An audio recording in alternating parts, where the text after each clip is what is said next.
Hello and welcome back मेरे प्यारे बच्चों। अगेन पाइथागोरस थ्योरम में क्वेश्चन नंबर 13 एंड बहुत ही इंटरेस्टिंग क्वेश्चन है। मैं बेट करके बताता हूँ कि ये क्वेश्चन जब बच्चे देखते हैं ना उनके रोंगटे खड़े हो जाते हैं कि तुम देखोगे तो कभी 2 से मल्टीप्लाई कर रहे हैं, कभी क्या पुट कर रहे हैं, कभी क्या पुट कर रहे हैं। इतना ईजिएस्ट वे में समझाऊंगा ना, ये सम दिमाग में घुस जाएगा विद इन सेकेंड्स, इतना ईजिएस्ट वे से। सबसे पहले देखो दिया गया है, स्टार्ट करें।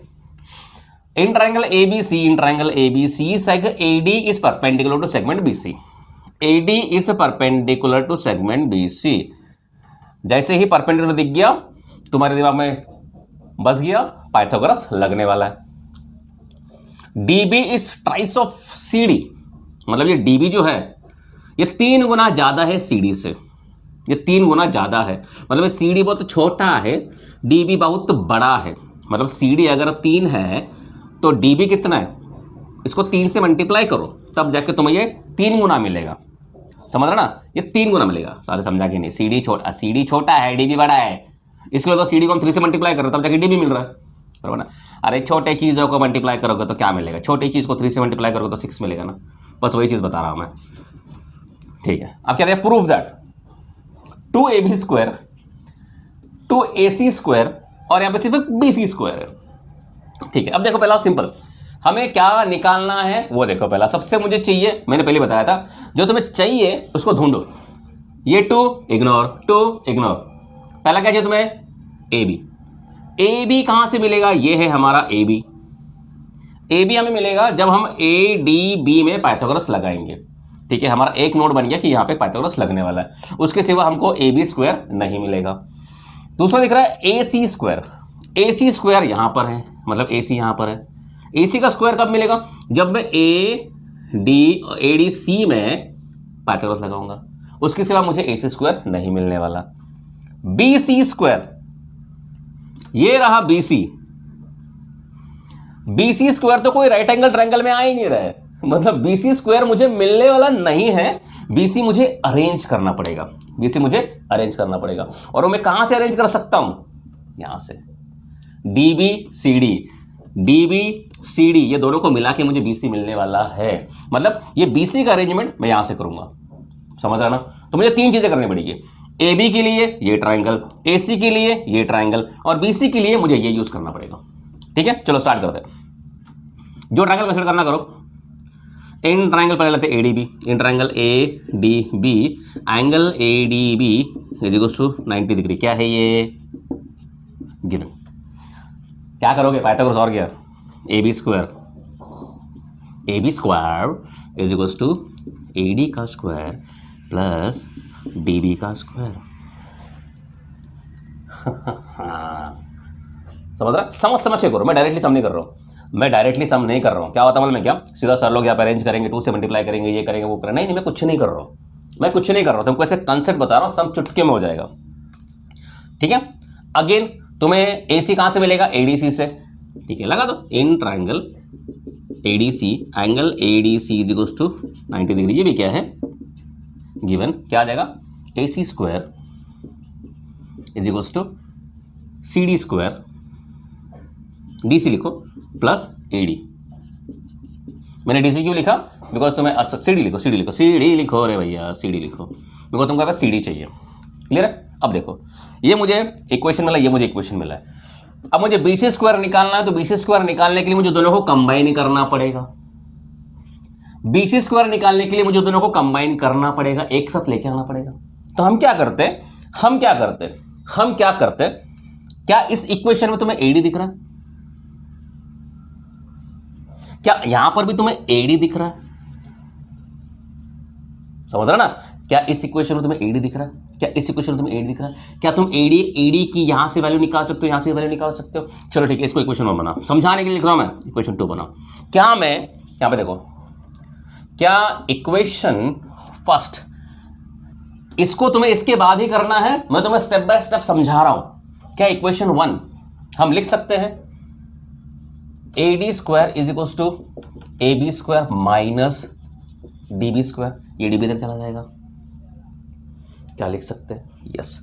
क्या इसको हम लिख सकते हैं, AD square equals to AC square minus CD square. क्या इसको ऐसे लिख सकते हैं, AD square is equal to AC square minus C D square. समझ रहा है? हमने अब तक क्या किया? देखो ये सब बहुत कंफ्यूजिंग है, बच्चों को दिखने में बहुत कंफ्यूज लगता है, लेकिन है बहुत ईजी, कुछ नहीं है।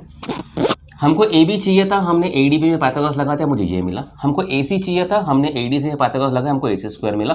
हमको बी सी चाहिए, बट बी सी के लिए कोई ट्रायंगल अवेलेबल नहीं है हमारे पास, तो बी सी यहाँ पर है। बट बी सी का एक रिलेशन कुछ दिया हुआ है टुकड़ों टुकड़ों में, क्या दिया है? डी बी और 3GC। तो हम इन दोनों को यूज करके हम बी सी का वैल्यू निकालेंगे, मतलब उसको कन्वर्ट करके बी सी डाल देंगे। ठीक है, अब क्या करें? ये हमने फर्स्ट इक्वेशन लिखी थी, क्या फर्स्ट इक्वेशन को हम ऐसे लिख सकते हैं? लिख सकते हैं, यस। क्या सेकंड को हम ऐसे लिख सकते हैं? मतलब हम क्या किया है, हमने यहां से एडी की वैल्यू निकाली और यहां से भी एडी की वैल्यू निकाली। अब इसको लिखते कैसे है? अब तो ये समझा दूंगा। इसको लिखते कैसे है? जब तुम ये लिखोगे ना, इसको इक्वेशन 1 मत बनाना, इसके बाद ये इक्वेशन लिखना, ये वाला ध्यान से समझना, इसके बाद ये वाला इक्वेशन लिखना और इसको बनाना 1, बराबर। फिर उसके बाद ये लिखना, फिर ये लिखना, फिर उसके बाद इसको 2 मत बनाना, इसको, इसके बाद इसको लिखना और इसको इक्वेशन 2 बनाना। समझ गया? अरे मैं यहाँ पे डायरेक्टली कर दूं तो तुम बोलेगा सर एडी का वैल्यू क्यों निकाल रहे हो, कोई मतलब है उसका? अरे जब तक तुमको अरे यार समझाने के लिए मैं इसे समझा दूं, लेकिन तुमको कैसे पता एडी का वैल्यू निकालना है? तुमको कैसे पता चलेगा एडी का वैल्यू निकालना है? कोई अलग से सम आ गया, तुम क्या करोगे? पहले यही पे लगाओगे, फिर ये लगाओगे। समझोगे कैसा? तो ये लिखना पहले, उसके बाद ये इक्वेशन लिखना, उसको फर्स्ट बनाना, फिर ये लिखना पूरा, फिर ये इक्वेशन लिखना और उसके नीचे ये वाला इक्वेशन लिखना। मतलब ये इक्वेशन बना फर्स्ट, ये इक्वेशन बना सेकंड। अब तुमको समझ गया रहेगा। अब मैं इसको इरेज कर रहा हूँ, नहीं समझा तो फिर से एक बार रिपीट करके देख लो। बस कुछ नहीं किया, सिर्फ 2 पाइथागोरस लगा दिया इधर और इधर, और एडी का वैल्यू यहाँ से एडी का वैल्यू निकाला और मैंने लिख दिया फर्स्ट एंड सेकंड। ठीक है, सो फ्रॉम, अभी देखो, from first and second we get AD ये भी है, एडी ये भी है, दोनों को इक्वेट कर दो, क्या मिलेगा? A B square minus D B square is equals to A C square minus C D square. A B square मिल गया, ए सी स्क्वायर मिल गया यहां पे है बी सी, और बी सी मुझे कहां से मिलने वाला है? सी डी और डी बी, सी डी और डी बी। तो क्या जी डी बी को मैं इधर लेके आऊँ? लेके आओ सर, पकाओ मत। A B square is equals to क्या मिलेगा? ये A C square as it is रखो, ये डी बी इधर लेके आओ, माइनस का प्लस हो जाएगा, plus D B square minus C D square, बराबर। ओके ना, अब डी बी की वैल्यू दी है 3CD, तो पुट कर दो ना भैया। डी बी की वैल्यू क्या दी है? 3CD दी है ना, अब इसे पुट कर दो। A B square is equals to A C square plus D B कितना है? 3CD। सो 3CD का whole square minus CD square, ये क्या आया? फ्रॉम इक्वेशन यहाँ पे लिखोगे ना, given D B is equals to 3CD, given. समझ रहा ना? ओके, अब सॉल्व करो। A B square is equals to A C square, ये हो जाएगा 9CD स्क्वायर, ये होगा माइनस CD स्क्वायर, ये होगा A B square is equals to A C square plus 8CD square. इधर तक क्लियर? ध्यान से समझना, हमने क्या किया है? हमने सबसे पहला ए डी बी लिया, इन ए डी बी ट्राइंगल, ये 90 है, पाइथागोरस लगा दिया और इसमें से ए डी स्क्वायर की वैल्यू यहीं पे लिखी है, फर्स्ट इक्वेशन बनाया। फिर मैं दूसरा ट्राइंगल लिया, ए सी स्क्वायर लिया, इसमें से ए डी अरेंज किया और मुझे इक्वेशन मिला, इसको यहाँ पे लिखा सेकंड इक्वेशन में। लिखने के लिए, समझाने के लिए मैंने वहाँ पे लिखा है, और तुमको फर्स्ट वाला इसी के बाद लिखना है और सेकंड वाला इसके बाद लिखना है। अब मैंने क्या किया, यहाँ से ए डी की वैल्यू निकाली, बिकॉज वैसे ही मुझे ए डी चाहिए क्या नहीं चाहिए, तो ए डी की वैल्यू निकाल के वो हटा दिया, मुझे ये मिला।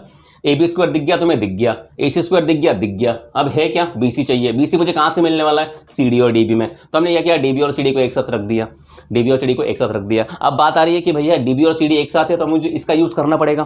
तो डी बी की जगह पे क्या है? 3CD, तो डी बी की जगह पे क्या डाल दिया? 3CD।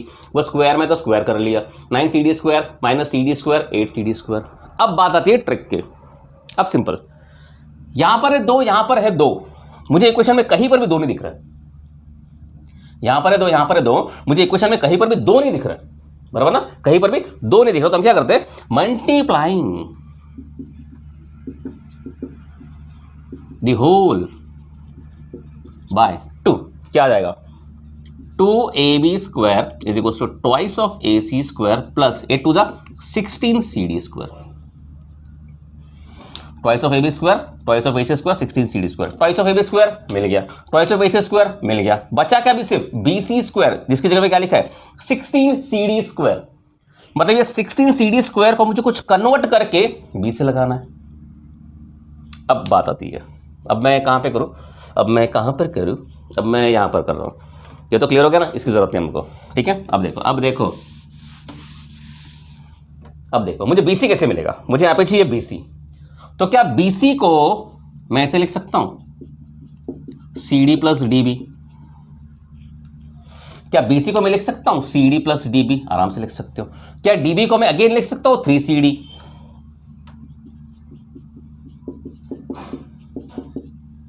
क्या C D plus 3 C D कर सकता हूं, कर सकता हूं। बीसी कितना मिलेगा 4 सी डी, बीसी कितना मिलेगा 4 सी डी। यहां पे तो 16 है, शांति। क्या हम इसको ऐसे लिख सकते हैं, अरे अभी तो मजा आएगा। क्या 4 को अंदर लेके जाऊं, 4 C D the whole square, 16 किसका परफेक्ट स्क्वायर है 4 का, अंदर डाल दिया। क्या 4 C D is equals to BC है, क्या 4 C D equals to BC है, डाल दो। क्या आएगा twice of A B square equals to twice of A C square plus 4 C D की जगह पे बी सी, बट वो क्या है स्क्वायर में, ले हो गया शो, ले भाई हो गया शो। क्या था सम में, कुछ भी नहीं। मैंने देखा है बहुत जगह पे कि इनको पहले ही 2 से मल्टीप्लाई कर लेते हैं, पहले ये कर लेते हैं, पहले वो कर लेते हैं। उसमें क्या था, बच्चे कंफ्यूज होते हैं कि क्यों कर रहे हैं ये सब, करने की ज़रूरत क्या है। तो करने की ज़रूरत कुछ भी नहीं है, लास्ट मोमेंट पे 2 से मल्टीप्लाई करो, लास्ट मोमेंट पे 2 से मल्टीप्लाई करो। सम बहुत ईजी था। हमने क्या किया, पहला इसको अगर प्रॉपर्ली सजा कर रखूँ मैं, तो कैसे किया, सबसे पहले ट्रायंगल एडीबी डाला, फिर उसके बाद एडी की वैल्यू निकाली, इक्वेशन 1 बनाया, फिर ट्रायंगल एडीसी पाइथागोरस लगा दिया, फिर उसमें से एडी की वैल्यू निकाली, ये बनाया। हमने एडी की वैल्यू क्यों बनाई, बिकॉज इक्वेशन में कहीं पर भी मुझे एडी नहीं चाहिए। तो मैंने क्या किया, दोनों को इक्वेट कर लिया, तो ये दोनों क्या हो गए, इक्वल हो गए। मुझे ये मिला, ए बी स्क्वायर चाहिए था, ए सी स्क्वायर चाहिए था, डी बी और सी डी, डीबी और सीडी जो मिला के ही मुझे क्या मिलने वाला, बीसी मिल गया। तो मैंने उसको साइड में रख दिया इधर पे। अब डीबी का जो वैल्यू दिया था मुझे, डीबी क्या है 3 सी डी, मैंने 3 सी डी डाल दिया, स्क्वायर में था स्क्वायर कर लिया, 9 सी डी मिला माइनस दिस ए स्क्वायर मिला। अब देखो A B square equal to H square plus 8 C D square मिला। अब देखो इस इक्वेशन में कहीं पर भी सब जगह पे 2 दिख रहा था, तो मैंने 2 से मल्टीप्लाई कर लिया, 2 16 हो गया, ट्वाइस ए बी स्क्वायर मिल गया, ट्वाइस ए सी स्क्वायर मिल गया, यहाँ पे 16 सी डी स्क्वायर मिला, जिसकी जगह मुझे चाहिए बी सी। अगेन हमने क्या किया, बी सी का वैल्यू लिया, बी सी क्या है C D plus D B. Again हमने क्या कर दिया, डी बी की जगह पे 3 सी डी पुट कर लिया, कितना मिला 4 सी डी। अब बी सी मिला 4 सी डी, यहाँ पर है 16 सी डी, हमने इसको अरेंज कर लिया, 16 को डाल दिया 4 सी डी स्क्वायर। अब देखो 4 सी डी मिल गया, 4 सी डी क्या है बी सी, जगह पे डाल दिया। मतलब कुछ भी नहीं किया है, 2 पाइथागोरस लगा दिया, एडी में अरेंज किया, दोनों को इक्वेट किया, यहाँ पर डी बी दिखा, 3 सी डी डाल दिया, स्क्वायर किया, उसके 2 से मल्टीप्लाई किया, अगेन यहाँ पे सी डी का वैल्यू 20 निकाला और अगेन पुट किया। बस इतना सा सम था, हार्ड था नहीं, बहुत ईजी था, बहुत ईजी था। बच्चे हमेशा कंफ्यूज है सम में। मैंने मेरे हिसाब से बहुत ईजीएस्ट वे से समझाने की कोशिश की, बहुत ईजीएस्ट वे से, मतलब जिसमें तुम्हें बिल्कुल कन्फ्यूजन नहीं होगा।